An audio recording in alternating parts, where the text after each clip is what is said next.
Bab 2713 sampai bab 2716 di Gunung Tandus.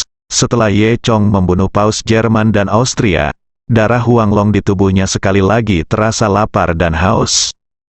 Segera, Ye Chong, didorong oleh garis keturunan Huanglong, menyerap esensi Paus Jerman dan Austria. Hakikat kekuasaan Paus Jerman dan Austria sangat berbeda dengan kekuasaan 13 Kasim sebelumnya. Hakikat kekuasaan Paus Jerman dan Austria sangat agung dan dahsyat, beberapa kali lebih kuat dari sebelumnya. Meskipun Ye Chong baru saja menggunakan semua kekuatan esensi dari 13 Taibo yang telah dia kumpulkan sebelumnya, dia telah memperoleh kekuatan esensi yang lebih kuat. Bahkan setelah menyerap kekuatan ini, tubuh Ye Chong merasakan ekspansi yang sangat kuat. Jika bukan karena tubuh Dewa Naga, Ye Chong mungkin akan meledak saat ini. Garis keturunan Huanglong tampaknya mendapatkan kepuasan besar kali ini. Dan inilah manfaat yang dikatakan Ye Chong.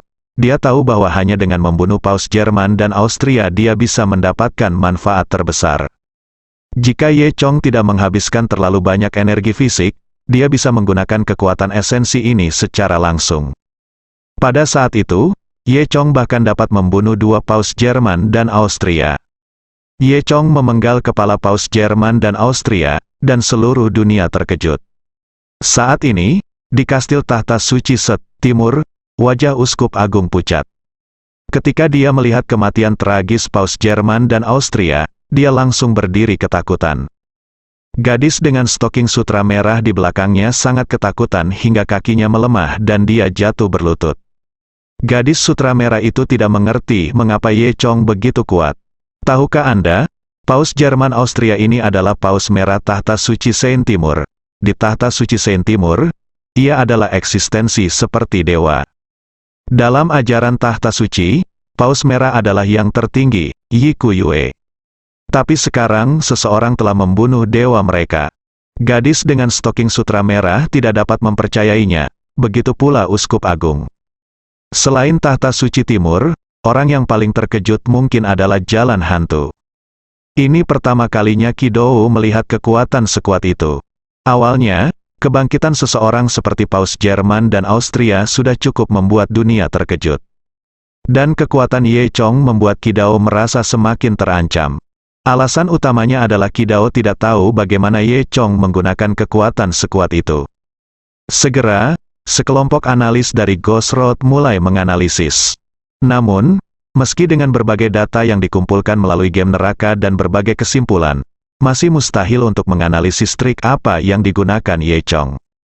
Pada akhirnya hanya dapat disimpulkan bahwa ini adalah kekuatan yang tidak diketahui. Qi Dou, sebaliknya, tidak takut dengan kekuatan ini. Dia bahkan lebih takut pada Ye Chong yang bisa menggunakan kekuatan seperti itu di usia muda. Tidak diragukan lagi ini merupakan potensi ancaman bagi Ghost Road. Dan apa yang Ye Chong katakan dengan keras menamparkan wajah komunitas seni bela diri di dunia barat. Dia menggambarkan orang-orang di dunia barat sebagai monster dan monster. Bisa dikatakan sangat sombong, meskipun ini merupakan dorongan bagi Zhao Sanhe, Lin Long dan tokoh seni bela diri Tiongkok lainnya, bagi dunia barat, hal ini sungguh memalukan. Oleh karena itu, setelah penelitian yang cermat, Qi Dou akhirnya memutuskan untuk mengirimkan salah satu dari 8 iblis Qi Dou, Sean manusia ular. Ye Chong membunuh Paus Jerman dan Austria dan kembali ke bandara malam itu. Saat ini, Liu Jing masih menunggunya di bandara. Liu Jing awalnya sangat khawatir, tapi sekarang dia merasa sangat gembira saat melihat Ye Chong kembali. Bagus, kamu baik-baik saja, Liu Jing segera menyapanya. Ye Chong sedikit tersenyum, jangan khawatir. Apakah Anda membunuh Paus Jerman dan Austria? Liu Jing bertanya. Ye Chong mengangguk. Kamu bahkan bisa membunuh orang sekuat itu. Ini sungguh menakjubkan. Mata Liu Jing penuh kekaguman. Ye Chong berkata dengan bangga, apa gunanya, kenyamananku bahkan lebih kuat, kamu tidak mengetahuinya. Wajah Liu Jing tiba-tiba memerah, dan dia meninju dada Ye Chong. Bah, tak tahu malu. Lalu, Liu Jing bertanya lagi, ngomong-ngomong, kenapa kamu kembali begitu terlambat? Ternyata Ye Chong melepaskan kekuatan esensinya dan membunuh Paus Jerman dan Austria. Namun dia sendiri juga kalah banyak, jadi dia beristirahat di tempatnya. Setelah setengah hari, dia mendapatkan kembali kekuatannya dan bergegas. Tidak peduli apa, setelah mengetahui bahwa Ye Chong telah membunuh Paus Jerman dan Austria, Liu Jing akhirnya merasa lega. Dia tidak tahu bahwa saat ini, web gelap dan lingkaran seni bela diri di seluruh dunia sudah menggila pada pria di sebelahnya. Karena pengaruh Paus Jerman dan Austria, Ye Chong dan Liu Jing tidak mengikuti penerbangan internasional sore itu. Mereka menunggu lama di bandara sebelum mengejar penerbangan berikutnya. Saat Ye Chong dan Liu Jing naik pesawat dan terbang ke Fandigang, Xiao Taya baru saja muncul di bandara. Orang-orang yang lewat di sekitarnya mau tidak mau melihat kedua kali ketika mereka melihat penampilan Xiao Taya. Meskipun berjalan-jalan dengan mengenakan kostum kuno dan mengambil foto sekarang sedang populer, banyak orang yang menyukai ini. Namun jarang terlihat orang mengenakan kostum kuno dengan aura seperti itu. Banyak gadis yang menunjukkan tanda-tanda menjadi nimfomaniak. Namun Xiao Taya tidak memperhatikan orang-orang di sekitarnya. Dia hanya menatap pesawat yang baru saja lepas landas. Xiao Taya datang menemui Ye Chong. Dia tiba di bandara, melepaskan kekuatan spiritual yang kuat, dan mencari lokasi Ye Chong. Hasilnya, dia menemukan bahwa ada kekuatan dahsyat di pesawat yang baru saja terbang tersebut. Di saat yang sama, Ye Chong yang sedang duduk di pesawat juga merasakan ada yang menyelidikinya. Dia melihat ke tanah melalui jendela, pesawat semakin tinggi, dan pemandangan di darat semakin kecil. Ye Chong hanya melihat titik putih, berdiri di alun-alun utama bandara. Xiao Taya mengerutkan kening. Sepertinya aku terlambat, pesawat sudah terbang. Pada saat ini, Xiao Taya sudah mengetahui bahwa Raja Pedang dari 16 kaisar di dunia membunuh Paus Jerman dan Austria, dan terkejut dunia seni bela diri di seluruh dunia. Xiao Taya awalnya berpikir bahwa dia akan membunuh Paus Jerman dan Austria sendiri dan menjadi terkenal di seluruh dunia, tetapi dia tidak menyangka seseorang akan mencuri perhatian. Dia merasa tidak bahagia, jadi dia ingin melawan Ye Chong. Pada akhirnya, itu masih satu langkah terlambat, dan Xiao Taya sangat marah. Melihat pesawat yang akan menghilang ke langit, dia berkata dengan dingin, "Oke, aku akan mengingatmu, dan aku akan datang kepadamu cepat atau lambat." Di sisi lain, Liu Jing dan Ye Chong sudah terbang ke langit. Faktanya, setelah membunuh Paus Jerman dan Austria, misi Liu Jing dapat dikatakan telah selesai. Dia menemani Ye Chong dengan sangat ringan, tapi itu seperti dua kekasih muda yang sedang bepergian, dan suasana hatinya sedang baik. Di pesawat, kedua orang itu menyaksikan perkenalan Fandigang. "Apakah kamu melihatnya? Dikatakan bahwa Katedral Mutiara Fandigang sangat indah. Bisakah kita pergi dan melihatnya bersama-sama?" Liu Jing berkata dengan penuh semangat. Ye Chong tersenyum pahit di dalam hatinya dan berkata, "Ya, kita tidak akan melakukan perjalanan, kita akan menyelamatkan orang. Kalau begitu, ayo selamatkan orang dulu, lalu pergi ke katedral untuk berjalan-jalan." "Oke," Liu Jing berkata lagi. Ye Chong mengangkat bahu dan berkata, "Selamatkan orang terlebih dahulu dan kemudian bicarakan." Liu Jing mendengus, menginjak kaki Ye Chong, dan berkata, "Membosankan, kamu benar-benar tidak menarik." Ye Chong tersenyum dan berkata kepada Liu Jing berkata, "Namun, setelah mengenalmu, kamu tidak sedingin dan membosankan seperti yang kukira sebelumnya." Wajah Liu Jing menjadi sedikit merah, lalu dia berbalik untuk melihat keluar jendela. Saat ini mereka sudah berada di ketinggian 30.000 kaki. Melihat sekeliling, ada langit biru di luar pesawat dan lautan awan putih terus-menerus di bawah pesawat. Melihat pemandangan ini, Liu Jing berpikir keras. Dia merasa sangat aneh. Dia tidak tahu mengapa dia memiliki kontrak pribadi seumur hidup dengan seorang pria ketika dia menjalankan misi. Dan pria ini, aku masih sangat membencinya, tapi saya tidak menyangka mereka akan melakukannya secepat itu. Sekarang, Liu Jing semakin merasa bahwa pria ini sangat cakap. Setelah sekitar 7 jam mengalami turbulensi, pesawat akhirnya mendarat di bandara di Fandigang. Fandigang hanyalah sebuah kota kecil. Seluruh negaranya tidak sebesar Yanjing di Tiongkok. Populasinya kecil, tetapi merupakan kota wisata yang sangat populer. Setiap tahun, ada banyak sekali orang yang bepergian ke sini. Hal yang sama hari ini, Ye Chong dan Liu Jing turun dari pesawat dan ketika mereka keluar dari bandara, mereka melihat lautan manusia. Setelah meninggalkan bandara, kami naik bus lokal. Karena perbedaan waktu, Ye Chong dan keduanya berangkat dari Tiongkok dan tiba di Fandigang masih sore. Keduanya merupakan penguasa alam Dewa Tanah. Dengan perbedaan waktu ini, mereka tidak perlu istirahat sama sekali. Ye Chong dan Liu Jing naik bus dan meminta sopir untuk pergi ke Kastil Kegelapan. Kastil Gelap adalah markas tahta suci Saint Easton, yang merupakan petunjuk yang ditemukan Zhu Jiayin. Ye Chongzai dan Liu Jing hanya membutuhkan waktu setengah jam untuk mempelajari bahasa negara ini di pesawat.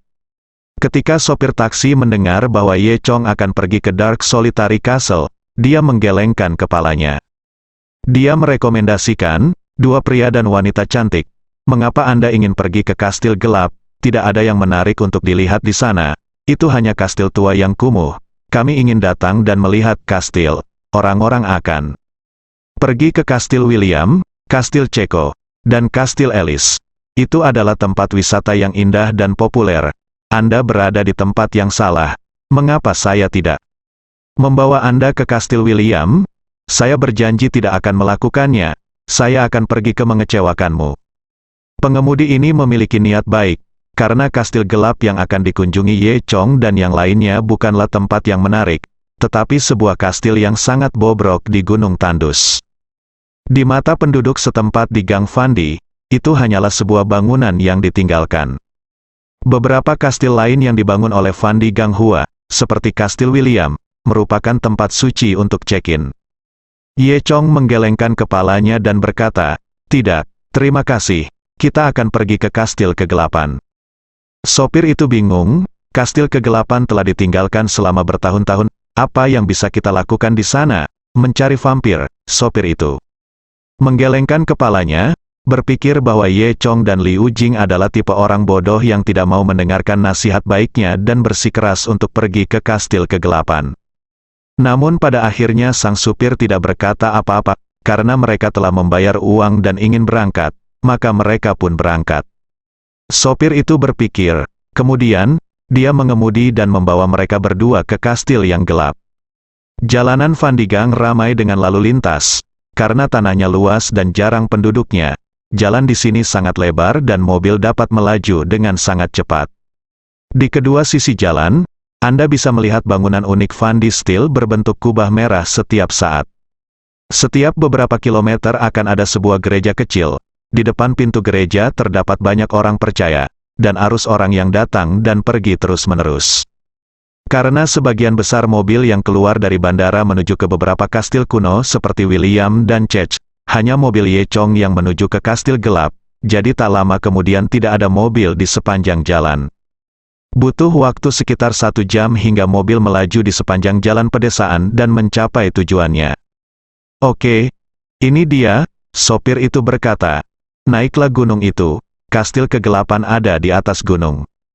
Ye Chong dan Liu Jing keluar dari mobil, dan mereka berada di kaki gunung. Gunung tersebut berwarna hitam pekat dan terlihat sangat tinggi. Di puncak gunung samar-samar terlihat sebuah bangunan tempat kastil yang gelap itu berada.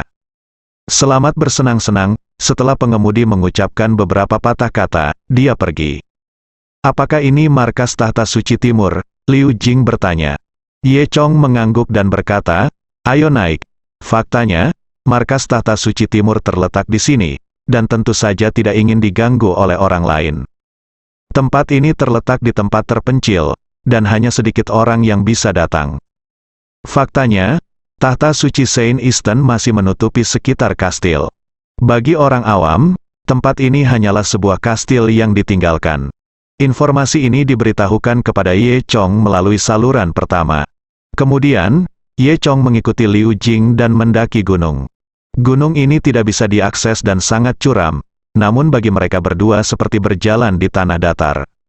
Mereka berdua membutuhkan waktu sekitar setengah jam untuk mendaki gunung tersebut. Benar saja, di puncak gunung, sebuah kastil tua bobrok muncul di depan mereka. Sebagian besar tembok kastil telah rusak. Rumput liar tumbuh di mana-mana, dan jaring laba-laba terlihat di mana-mana. Hembusan angin bertiup keluar dari lubang bobrok di kastil, menimbulkan suara siulan. Jika orang awam melihatnya, mereka pasti akan mengira bahwa tempat ini hanyalah sebuah kastil tua yang bobrok. Tapi Ye Chong sudah mengetahui keseluruhan cerita sebelumnya. Ye Chong mencibir, lalu matanya tiba-tiba berubah menjadi ungu. Segera setelah itu, mata Ye Chong terlihat dengan hati-hati mencari sesuatu di udara. Liu Jing memperhatikan dari samping dan tidak berbicara. Tidak lama kemudian, Ye Chong sepertinya menemukan sesuatu, dan mengulurkan tangannya sedikit lebih tinggi. Percikan diluncurkan oleh Ye Chong, ditembakkan pada jarak lebih dari 10 meter, menghantam sesuatu di udara, dan kemudian tiba-tiba meledak menjadi bola bunga api. Hanya mendengar suara pop, pemandangan sekitar langsung berubah. Kastil bobrok sebelumnya telah menghilang, digantikan oleh kastil besar berlantai 5 yang menjulang tinggi. Ini adalah markas sebenarnya tahta suci Saint Easton. Bagaimana tahta suci Saint East bisa berada di tempat seperti ini? Liu Jing berkata dengan heran. Tapi bagaimana kamu tahu? Liu Jing tidak tahu. Detailnya, Ye Chong sedikit tersenyum. Karena aku hebat, bagaimana? Apakah kamu semakin mengagumiku? Liu Jing mendengus. Hah, siapa yang peduli? Dengan itu, mereka berdua berjalan mendekat. Saat ini, gerbang kastil terkunci. Kedua orang itu berjalan ke pintu merah besar, dan Ye Chong berteriak pelan, Kaisar Pedang Tiongkok dan Peri Liu dari Susan ada di sini untuk berkunjung ke tahta suci timur. Meskipun kata-kata ini tidak diteriakkan, mereka diberkati oleh energi sejati Ye Chong. Suaranya jernih dan bergema di seluruh puncak gunung. Pada saat ini, di kantor tahta suci Saint Easton di lantai 3, Uskup Agung dan beberapa pejabat senior tahta suci Saint Easton sedang mendiskusikan sesuatu dengan cermat. Mereka tiba-tiba mendengar kata-kata Ye Chong, dan semua orang menjadi pucat karena ketakutan. Karena mereka sudah mengetahui bahwa orang yang membunuh Paus Jerman dan Austria mereka tidak lain adalah Kaisar Pedang yang dikenal sebagai salah satu dari 16 kaisar di Tiongkok. Apa yang harus aku lakukan? Seseorang bertanya. Uskup Agung juga panik, sepertinya Ye Chong ada di sini untuk membalas dendam. Begitu Ye Chong selesai berbicara, pintu kastil terbuka. Segera setelah itu, lebih dari 20 orang bergegas keluar dari dalam, dipimpin oleh Kapten Penjaga Kastil Kegelapan Tahta Suci Set Timur, yang mirip dengan Kapten Keamanan sebuah gedung. Berdasarkan identitas kapten ini, tentu saja mustahil baginya untuk mengetahui siapa Ye Chong. Dia bahkan tidak tahu bahwa Paus Merah dari Gereja Timur Suci miliknya telah muncul entah dari mana. Tahta Suci Timur Suci mereka hampir membuat dunia gemetar, namun pada akhirnya, Paus Merah dipenggal. Orang yang membunuh Paus Merah berdiri di depannya. Siapa orang ini? Berani masuk ke Tahta Suci Saint East kita tanpa izin? Kamu berteriak di sana-sini. Jika kamu tidak ingin mati, cepat keluar dari sini. Kalau tidak, aku ingin kamu terlihat baik, ucap sang kapten. Ye Chong bahkan tidak repot-repot memperhatikan pria kecil ini, dan berkata langsung kepadanya, suruh atasanmu keluar dan berbicara. Sial, kamu cukup sombong, mari kita lihat bagaimana aku berurusan denganmu hari ini, ucap sang kapten. Kemudian, dia melambaikan tangannya, kemarilah, jatuhkan orang ini yang berani masuk ke tanah suci tahta suci Saint Timur kita, kapten. Memberi perintah, dan 7 atau 8 tahta suci Saint Timur berdiri di barisan depan. Semua orang percaya bergegas maju. Semua orang percaya ini sebenarnya adalah pejuang, dan beberapa bahkan merupakan ahli tingkat S, setara dengan master di dunia seni bela diri Tiongkok. Konfigurasi seperti itu akan sangat eksplosif meskipun ditempatkan di luar seluruh dunia seni bela diri. Namun, bagi Ye Chong, ini hanyalah segerombolan semut. Kemudian, Ye Chong mendengus sedikit, dan tanpa gerakan apapun, 7 atau 8 orang itu terjatuh ke tanah. Melihat situasinya, sang kapten mencibir. Ternyata dia adalah seorang master, tidak heran dia begitu merajalela. Saat dia mengatakan itu, dia berteriak, ayo bersama, bunuh dia. Lalu, dia memimpin semua orang dengan linglung dan bergegas keluar bersama. Dan Ye Chong hanya melambaikan tangannya dan menjatuhkan semua orang ini dengan ledakan energi yang sebenarnya. Bagaimanapun, mereka adalah dewa tanah, bagaimana Karami kecil tingkat master ini bisa menghadapi mereka? Sekelompok master dari tahta suci Saint Is dikalahkan oleh Ye Chong dalam sekejap. Kemudian, Ye Chong berjalan ke pintu kastil dan menendang pintu kastil dengan keras. Saat ini, banyak orang muncul di aula kastil. Tahta suci Saint Easton telah berdiri selama ribuan tahun, dan ini adalah pertama kalinya seseorang berani masuk ke markas mereka. Segera, Ye Chong dan Liu Jing dikelilingi oleh sekelompok orang. Ada banyak master di tahta suci timur, dan di antara mereka, selusin master super yang berdiri di barisan depan semuanya dekat dengan Dewa Tanah seperti gadis sutra merah dan manusia dingin. Orang-orang ini saat ini adalah kekuatan utama tahta suci di timur suci. Salah satunya, mengenakan jubah putih, adalah Vikjen tahta suci. Semua orang merasa seperti sedang menghadapi musuh yang tangguh. Meskipun mereka melihat Ye Chong, mereka tidak berani mengambil tindakan gegabah. Karena wakil uskup berpakaian putih dan pejabat senior lainnya sudah mengetahui bahwa Ye Chong lah yang membunuh mereka, Paus berpakaian merah dari tahta suci Set. Ye Chong dan Liu Jing berjalan dengan sikap angkuh. Semua orang tampak sangat berhati-hati. Wakil uskup berbaju putih akhirnya berbicara. Apakah Anda Kaisar Pedang? Anda sangat berani. Anda berani masuk ke markas tahta suci timur tanpa izin. Apakah menurut Anda tahta suci timur mudah ditindas? Menurutku kamu mudah ditindas. Bagaimana? Ye Chong berkata tanpa basa-basi. Wakil uskup berkulit putih tercekik dan tercekik oleh kata-kata, kamu benar-benar menipu orang lain terlalu banyak, kamu terlalu banyak menipu orang lain. Kamu memintanya? Ye Chong hanya berkata dengan ringan, hari ini, aku akan menghancurkanmu suci, tahta suci timur. Wakil uskup berbaju putih berkata dengan marah, apa? Anda ingin menghancurkan saya, tahta suci timur? Anda berisik sekali, ya, saya akan menghancurkan Anda. Jika kamu tidak yakin, kamu bisa datang sekarang, kata Ye Chong. Semua orang saling memandang. Wakil uskup berbaju putih berkata, jangan berpikir itu hebat hanya karena Anda bisa membunuh Paus Merah kami. Meskipun anak ini sangat mampu, jika kita semua bertarung bersama, kita belum tentu kalah. Balas dendam untuk Paus kita, ayo kita lakukan bersama. Setelah wakil uskup berpakaian putih memberi perintah, semua master bergegas maju. Selusin master dengan level yang sama dengan pria dingin itu semuanya bergegas maju. Nyatanya, latar belakang seperti ini cukup mengejutkan dunia. Namun, mereka masih meremehkan kekuatan Ye Chong dan tidak mengetahui kekuatan Ye Chong. Saya melihat Ye Chong menghunus pedang tulang ikan, melambaikannya dengan santai, dan berubah menjadi sinar lampu hijau, menjadi memusuhi semua orang. Dari awal hingga akhir, Liu Jing mengawasi dari pinggir lapangan dan tidak melakukan tindakan apapun. Saya melihat Ye Chong di antara kerumunan, memotong semua master ini seperti memotong melon dan sayuran. Yang pertama adalah pria berjanggut hitam, memegang dua kapak besar di tangannya. Dia meraung dan bergegas menuju Ye Chong terlebih dahulu. Ketika dia mencapai Ye Chong, dia menebas dengan kapak. Kekuatan kapak raksasa ini sangat besar. Kekuatan pukulan ini beberapa ratus kilogram, dapat menebang bahkan bukit, harus dihancurkan. Ketika Ye Chong melihat orang ini datang, dia mengepalkan tangannya yang lain dan meninju kapaknya dengan keras.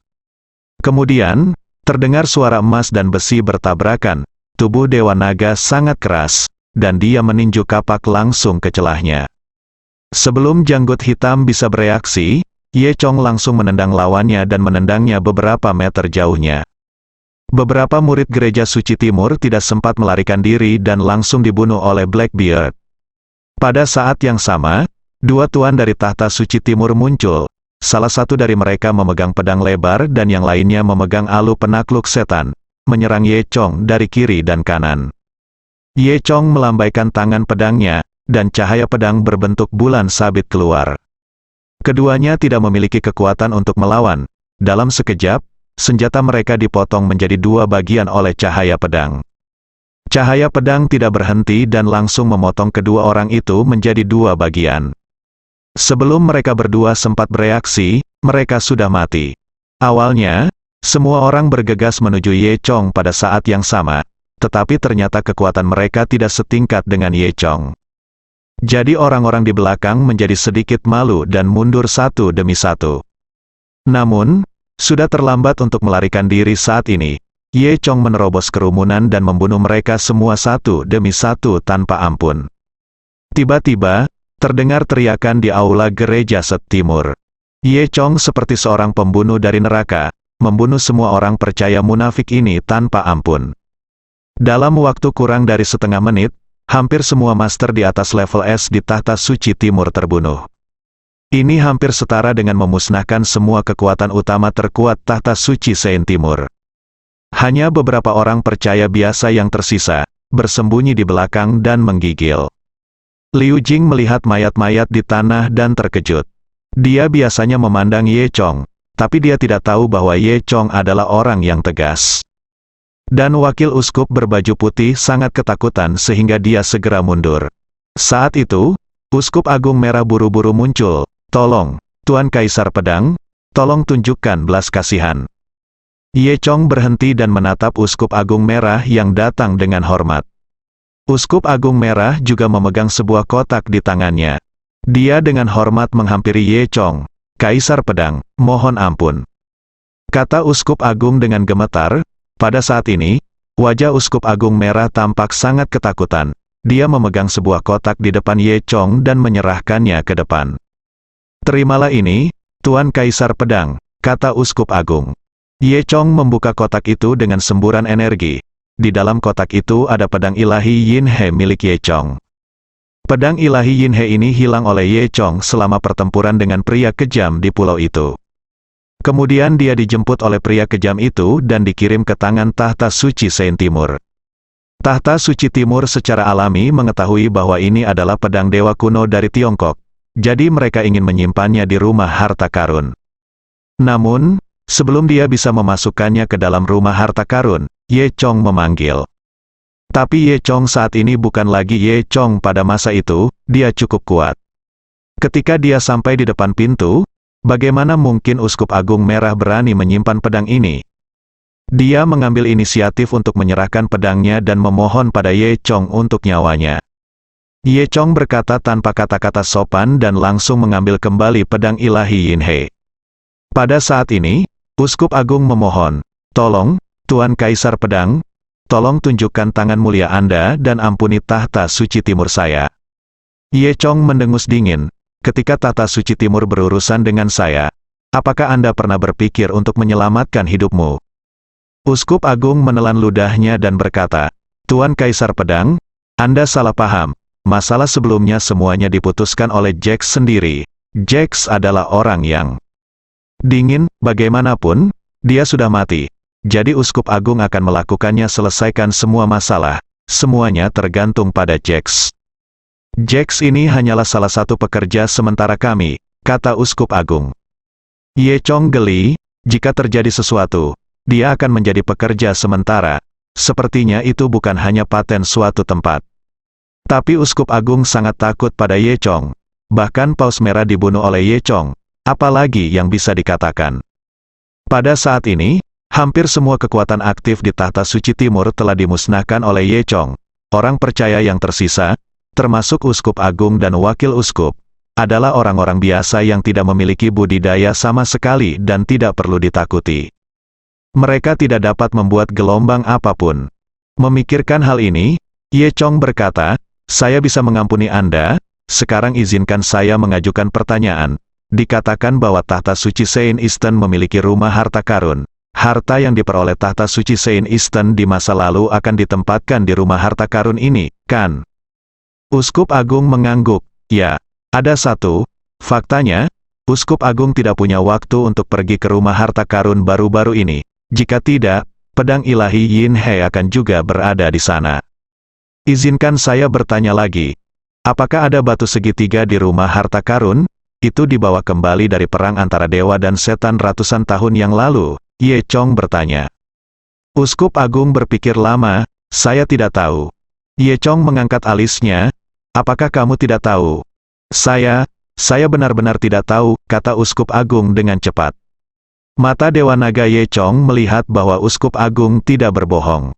Dan kali ini, Wakil Uskup berbaju putih berkata, "Ya, Ratusan tahun telah berlalu.